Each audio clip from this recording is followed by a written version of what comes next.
High বন্ধুরা, কেমন আছো সবাই? আশা করি ভালো আছো। শুভ বিকেলের শুভেচ্ছা জানাই সবাইকে। সারাদিন ব্যস্ততার কারণে ভিডিও আপলোড করতে পারিনি, তো বন্ধুরা ভালোবাসা দিয়ে পাশে থেকো, আমিও পাশে থাকতে চাই সবার। আর বন্ধুরা, এটা হচ্ছে 8 নম্বর ঘাট। এখান থেকে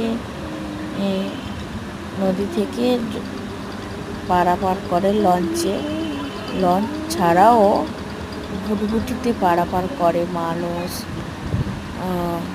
সব মানে জিনিস সরঞ্জাম সব কিছু। দেখো বন্ধুরা, গরু ওপার থেকে সাগর থেকে এপারে এসেছে ভুটভুটি করে, ভাবা যায়? আমার তো ভীষণ ভালো লাগছিল। তো আমি সাগরে কখনো এপার থেকে ওপারে যাইনি,